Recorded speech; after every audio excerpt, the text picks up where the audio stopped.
بعض اولیاء نے اور عرفاء نے کہا، انہوں نے پوچھا اہل معرفت سے، بعض اہل اللہ سے، کہ بڑے عرصے سے کوئی سے نے پوچھا میرے دل کو حضوری نصیب نہیں۔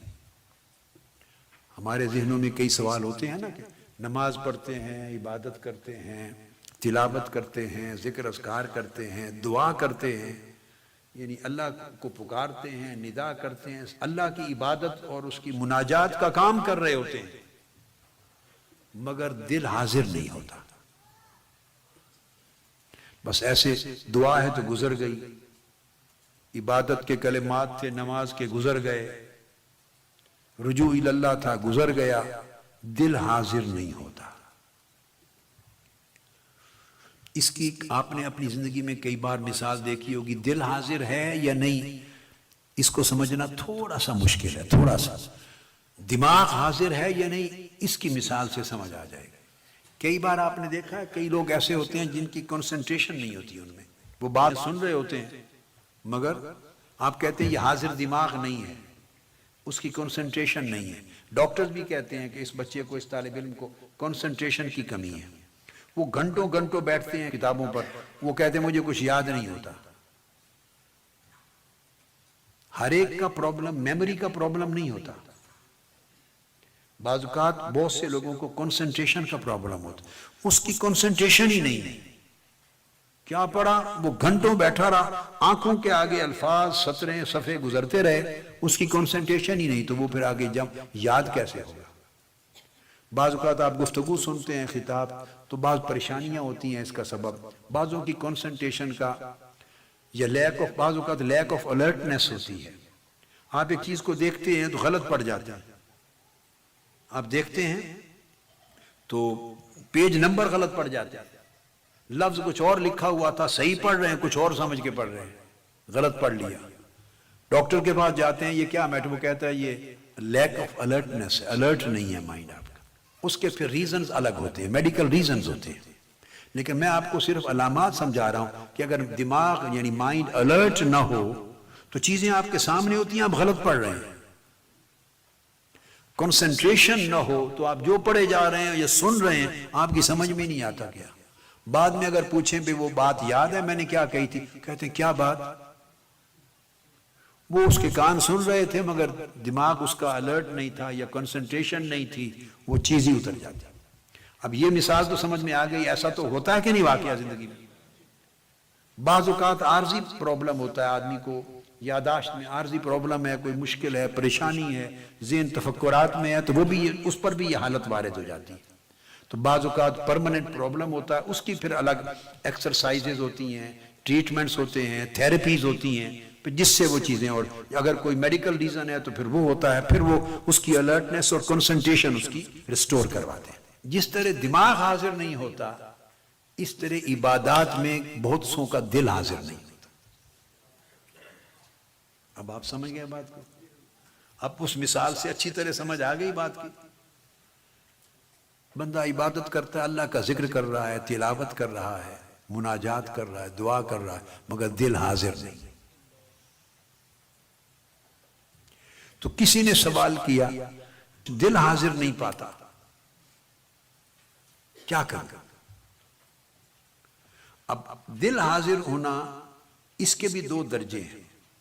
پہلا کہ دل حاضر ہو اس چیز میں جو عبادت، جو ذکر، جو طاعت، جو تلاوت آپ کر رہے ہیں، اللہ کی یاد، مناجات، اس میں دل حاضر ہو، یہ ادنا درجہ ہے۔ دل کی حاضری کیا؟ یہ ادنا درجہ ہے، پہلا درجہ۔ تو ہر شخص جو حاضر دماغ ہوتا ہے اسی طرح حاضر قلب، ہر شخص جس کا دل حاضر ہو، ضروری نہیں کہ وہ صاحب حضور قلب بھی ہے۔ دل کا حاضر ہونا اور چیز ہے، اور دل کو حضور نصیب ہونا اس سے اوپر کی چیز ہے، اس کو حضور قلبی کہتے ہیں۔ کیا؟ یعنی دل کی حضوری، دل کی ایک ہے کہ آپ کے ذکر میں اذکار میں، عبادات میں، طاعت میں، تلاوت میں، نیک کام میں جو کر رہے ہیں تو دل جمی کے ساتھ دل حاضر ہے، دل آپ کے ذکر اور آپ کی طاعت کے ساتھ جڑا ہوا ہے، کنیکٹڈ ہے، ڈسکنیکٹڈ نہیں ہے۔ جو عبادت اور تلاوت کر رہے ہیں اس جگہ سے ڈس اپیئر نہیں ہوا، دل کنیکٹڈ ہے۔ یہ ہے دل کا حاضر ہونا، جیسے دماغ کا حاضر ہونا۔ ٹھیک ہے، اب اگلی بات کہی، دل کا حاضر ہونا ایک درجہ ہے، اور یہ کئی لوگوں کو نصیب ہو جاتی ہے کہ اس کا دل حاضر ہے، یعنی دل جمی ہو گئی، ظاہری عبادت، عمل، طاعت، تلاوت، ذکر، اذکار، دعا جہاں کر رہا ہے اس کے ساتھ دل اس کا جڑا ہوا، کنیکٹڈ ہے، یہ کنیکشن ہے، یہ ہو گئی حاضری۔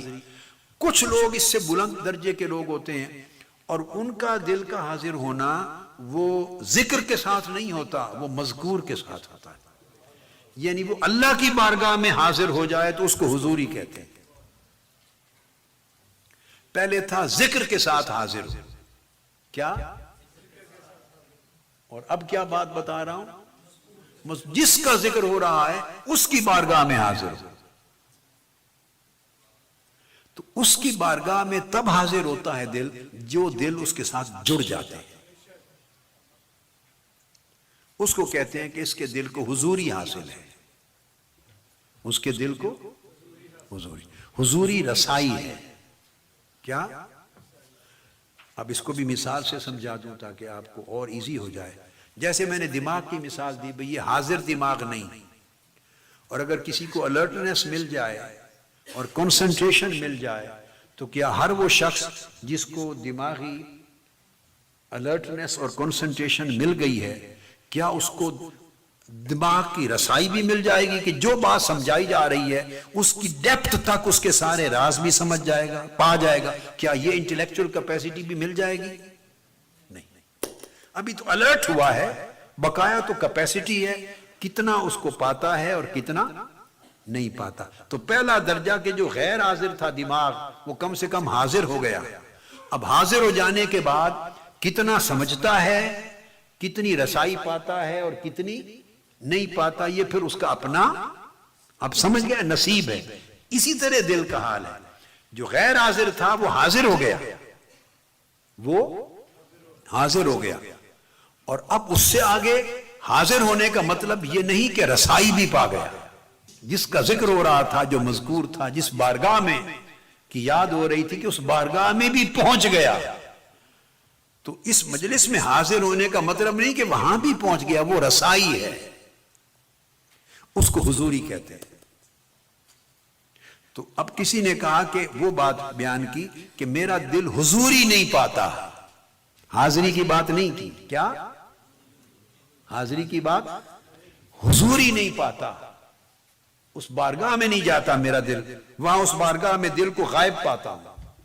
پوچھا کہ کب میرا دل وہاں پہنچے گا کہ میں دل کو پاؤں اللہ کی بارگاہ میں، کب ایسا ہوگا؟ فرمایا اذا نازل فیہ الحق، جب تمہارے دل میں حق، تمہارے دل میں اللہ ٹھکانہ کر لے گا، جب تمہارے دل میں اللہ آئے گا، اللہ اترے گا، تب تم اس کی بارگاہ میں دل کی حضوری پاؤ گے۔ تو انہوں نے پوچھا کہ اللہ کب اترے گا میرے دل میں؟ اللہ کا نزول، کیا میرے دل میں اللہ کا نزول کب ہوگا؟ اللہ کب میرے دل میں آئے گا؟ تو جواب دی اذا ارتحل عنہ ما دون الحق، فرمایا جب اس کے غیروں کو دل سے نکال دو گے، جب غیر چلے جائیں گے تو وہ آ جائے گا، وہ غیروں کے ہوتے ہوئے اس دل میں نہیں آتا۔ یہ بات سمجھ میں آئی؟ اور غیر کون ہے؟ ہر وہ چیز جو اللہ کو پسند نہیں ہے، تو دل میں اس کی محبت اور شہوت اور رغبت بھی پڑی ہوئی ہو اور چاہیں کہ اس میں اللہ بھی آ جائے، تو اللہ کی غیرت اسے گوارا نہیں کرتی۔ وہ کہتا ہے بھئی تم نے ان کو دل میں سجایا ہوا ہے تو اسی سے دل لگا لو۔